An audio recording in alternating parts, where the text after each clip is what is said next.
Once upon a midnight dreary, while I pondered, weak and weary, over many a quaint and curious volume of forgotten lore, while I nodded, nearly napping, suddenly there came a tapping, as of someone gently rapping at my chamber door. "'Tis some visitor," I muttered, "tapping at my chamber door. Only this, and nothing more." Distinctly I remember, it was in the bleak December, and each separate dying ember wrote his ghost upon the floor. Eagerly I wished the morrow, vainly I had sought to borrow from my books surcease of sorrow, sorrow for the lost Lenore, for the rare and radiant maiden whom the angels named Lenore, nameless here forevermore. And the silken, sad, uncertain rustling of each purple curtain thrilled me, filled me with fantastic terrors never felt before, so that now to still the beating of my heart I stood repeating, "'Tis some visitor entreating entrance at my chamber door, some late visitor entreating entrance at my chamber door. This it is, and nothing more." Presently my soul grew stronger, hesitating then no longer. "Sir," said I, "oh, madam, truly your forgiveness I implore, but the fact is I was napping, and so gently you came rapping, and so faintly you came tapping at my chamber door, that I scarce was sure I heard you." Here I opened wide the door. Darkness there, and nothing more. Deep into that darkness peering, long I stood there, wondering, fearing, doubting, dreaming dreams no mortal ever dared to dream before. But the silence was unbroken, and the stillness gave no token, and the only word there spoken was the whispered word, "Lenore." This I whispered, and an echo murmured back the word, "Lenore." Merely this, and nothing more. Back into the chamber turning, all my soul within me burning, soon again I heard a tapping, somewhat louder than before. "Surely," said I, "surely that is something at my window lattice. Let me see then what thereat is, and this mystery explore. Let my heart be still a moment, and this mystery explore. 'Tis the wind, and nothing more." Open here I flung the shutter, when with many a flirt and flutter in there stepped a stately raven of the saintly days of yore. Not the least obeisance made he, not a minute stopped or stayed he, but with mien of lord or lady perched above my chamber door. Perched upon a bust of Pallas just above my chamber door. Perched and sat, and nothing more. Then this ebony bird beguiling my sad fancy into smiling by the grave and stern decorum of the countenance it wore. "Though thy crest be shorn and shaven, though," I said, "thou shorn or craven, ghastly, grim, and ancient raven, wandering from the nightly shore, tell me what thy lordly name is on the night's Plutonian shore." Quoth the raven, "Nevermore."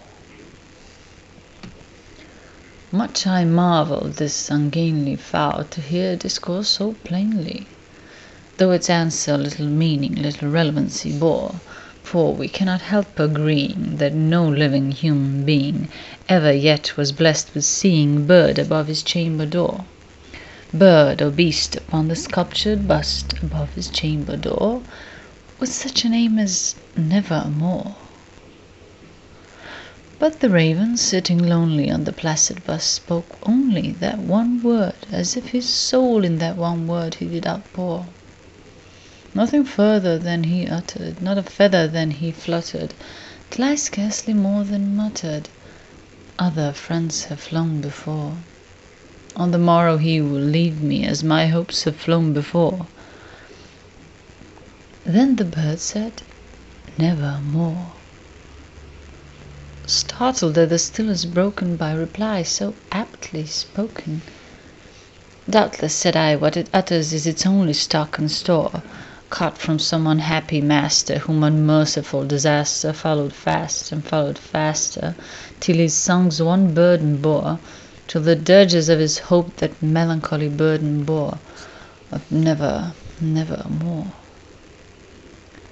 But the raven still beguiling my sad fancy into smiling, straight I wheeled the kitchen seat in front of bird and bust and door. Then upon the velvet sinking, I betook myself to linking fancy unto fancy, thinking what this ominous bird of yore, what this grim, ungainly, ghastly, gaunt and ominous bird of yore meant in croaking nevermore. This I sat engaged in guessing, but no syllable expressing to the fowl whose fiery eyes now burned into my bosom's core.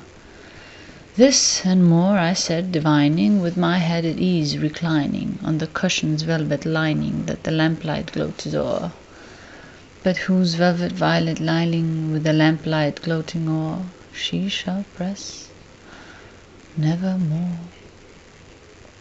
Then methought the air grew denser, perfumed from an unseen censer, swung by seraphim whose footfalls tinkled on the tufted floor. Wretch, I cried, thy God hath lent thee, by these angels he has sent thee, respite, and nepenthe from thy memories of Lenore. Quaff this kind nepenthe, and forget this lost Lenore. Quoth the raven, nevermore. Prophet, said I, thing of evil, prophet still if bird or devil, whether tempter sent or whether tempest tossed here ashore.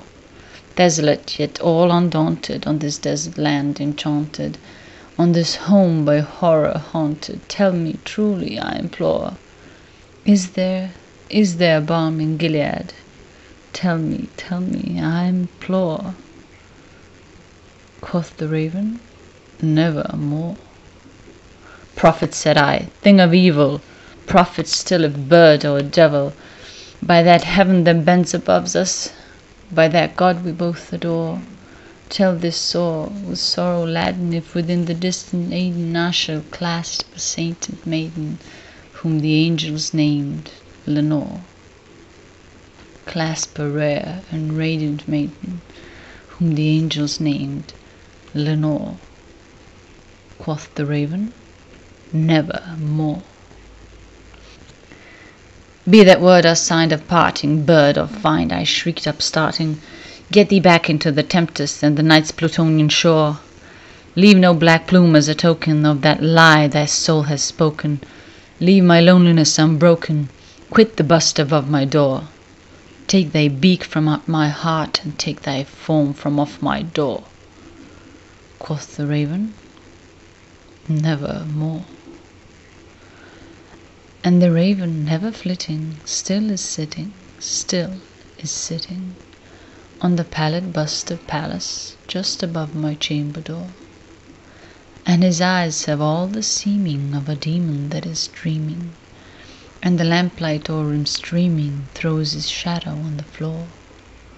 And my soul from out that shadow that lies floating on the floor shall be lifted nevermore.